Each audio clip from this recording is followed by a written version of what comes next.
have no problem coming to your building, kicking your butt. Hopefully, Golden State, Portland doesn't make the mistake that Houston made. Oh, they're without KD. We got them now. Sure. They've played without KD for a number of years, so they feel very comfortable, especially for the 5 starter. Even when you go back to it, Skip, Bogut was in the starting lineup, so he's there at the very beginning. Yep. So he's very comfortable with their sets.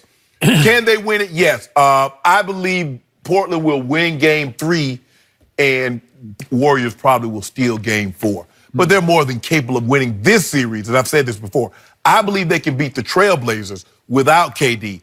I don't know if they can beat Milwaukee without KD. And that's a big difference in that situation. Portland blew a great opportunity. They could have been what we call the catbird seat had they won Game 2. Yep. Now they're back. This is, you hate to say, Skip, a game is first game at home is but it's absolute must win. Because you lose this game, you're not beating Golden State 4 in a row. Whether KD comes back, never. You lose Game 3, you're not winning 4 in a row. You're probably going to end up getting swept. Correct. I agree. I'm going to say it one more time. Golden State is not better without Kevin Durant, but Golden State definitely played better without him for the last 5 quarters against Houston because it was going south just the way it had gone south so many times at Oracle during the regular season when they just degenerated into KD or bust. And they lost 6 games in the regular season by 20 or more points, 2 of those by 30 or more points. And it was happening again because, remember, Houston was on a 22-9 run, had gotten within a point of Golden State when Kevin did say, okay, give me the ball, get out of my way. He made the jumper from the baseline, pushed off, rest is history.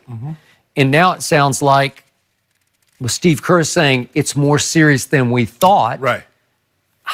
Does that mean he could be gone for the whole playoffs? It could. Possibly. Yeah. Because I would have felt better, Skip. I don't know if have we heard KD speak? Normally the guy has an injury. He comes out and says, you know what? I've had this before because I think he missed a couple of games last year with the strained calf. Hey, I'll be back in no time. But we haven't heard him speak. No, we have not. And by the way, just a quick point of order. I've been surprised in games 1 and 2 that Kevin didn't come out in civilian clothes. And stand on the end of the bench and applaud and participate in the sideline huddles. I'm just surprised because usually LeBron, when he was out, he came to the games. He participated. He helped coach a little bit. He added his 2 cents in the sideline huddles. Kevin's in the locker room, and Kevin's up the runway when they're coming up for halftime. He's greeting. He getting treatment. He trying to get that thing. I'll buy that, but you do have 24 hours to get. No, we doing that thing around the clock. Okay. Well, I'm just a little surprised by that because it's not normal behavior for a superstar. They come out for their team. Again, does he not want to be in the spotlight where he'd have to worry about the cameras are on me every second? And he don't want to make any sudden move. He have to push off to get out the way or something, and then just stay out the way. He good. I think you're really trying to cover for him, and I don't know why. But the man who said it best yesterday at the shoot-around was not Steph Curry, but Seth Curry made a great point yesterday. He said, the Warriors are not better without Kevin Durant, but they are harder to guard without Kevin Durant. Yes. Well, they are. Yes. Period. End of story. Right. That sums it up because all of a sudden, when you don't have any clear outs, you don't have any ISOs, they are running and cutting like banshees. Because it's hard to guard those The biggest thing is, Skip, is that you have 3 guys that their main purpose is to set picks when KD's out for Steph and Clay to constantly run off and then roll to the basket. So, they are a very different team. And it seems like they cut harder. The screens are set more firm. It just seems like guys are on the floor a lot more because they realize the margin in which they can win has greatly decreased because you don't have a guy that can go get you 35 on a nightly basis. So everything picks up its height. It does. And I gotta give props to Steph and Clay. They're in supreme shape. Oh, absolutely. They run so hard off picks, especially Steph. It just, and again, he gives up the ball to reposition. Like, as soon as he gives it back to a big, he's just gone cutting baseline, cutting off another pick. He'd have been a heck of a track and field runner. He probably could have did a real good job at like something around 1,600, 1,600 meter skip, 3,200 meters. I would agree. And he's underrated athlete because his quickness is it's sort of shocking to your eye because he doesn't look that athletic until he starts cutting, and then you say, "Where did those gears come from?" Right. He'll get the ball, and they're right there. He'll give it up, and then he takes off running all the way to the other side. I'm like, how did he get there so quick? Right, and I believe Stephen made the point. Dame and CJ and Seth are having to chase him so much that by the fourth quarter, you're just sort of worn out mentally and physically. And that's what you need to do with Steph. Remember, when Eric Gordon was going at him, making him play defense. That is true. He struggled on the offensive end. All of a sudden, Eric Gordon goes cold. He doesn't make Steph work on the defensive end. Second half, Steph lights him up. Game 6, boom, it's over. Yeah. Game 5, they won in game 5. Game 5, it's over. Yeah. So, back to game 3. It was game 6. Game 6. Game 6. Game 3, Portland. This team has to have enough pride. Those two stars, and I'm going to give, Damian is considered a superstar. Yes. And CJ is at least considered a star. Correct. They have so much to prove in game 3 because they're getting, I always say, these big playoff series, they either reveal or expose character.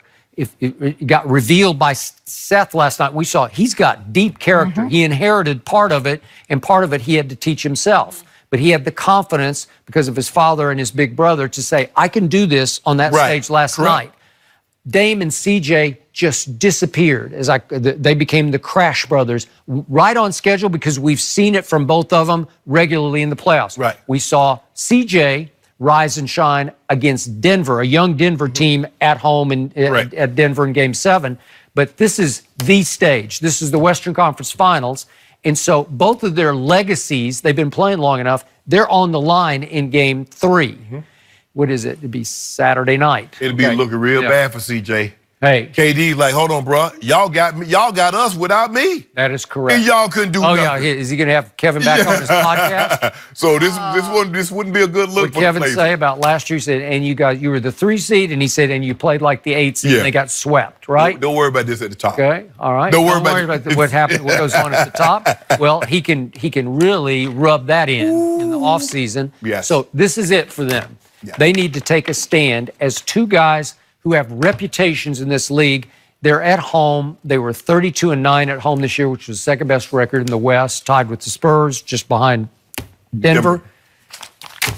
This is your time. You have to take a stand because you out-3'd them at Oracle. It was 18-9 in three-point shots. You should have won that game.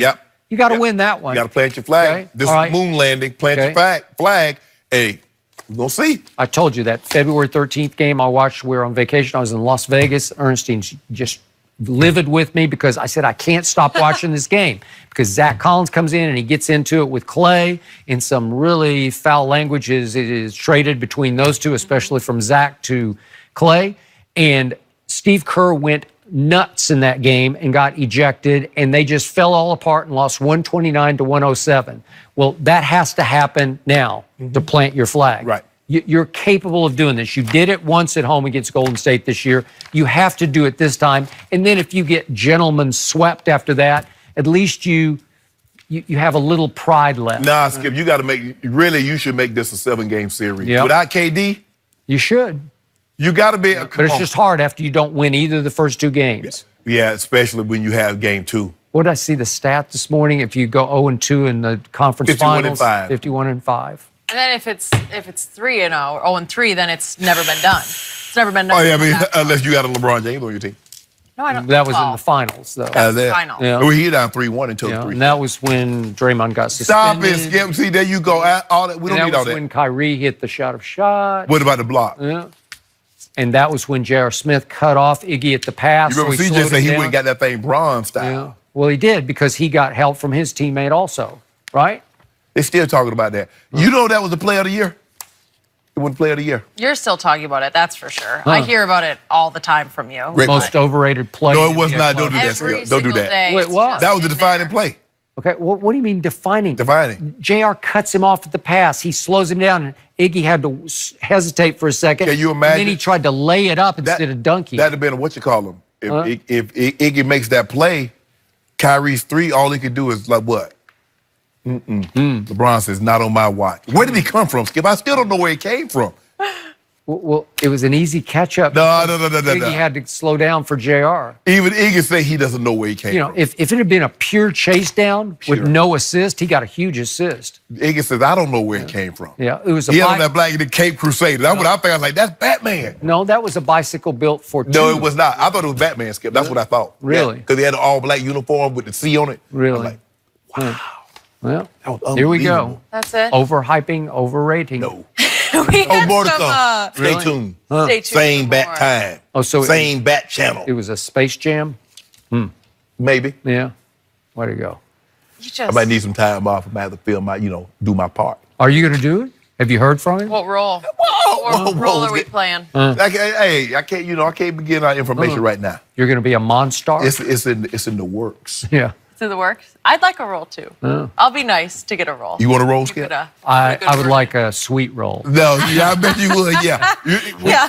I think we're gonna change it. Yeah. We need a couple of haters. Yeah. Just a few. Exactly. Some good genes were on display last night. The Curry brothers were the Bugle Boy? story of the night.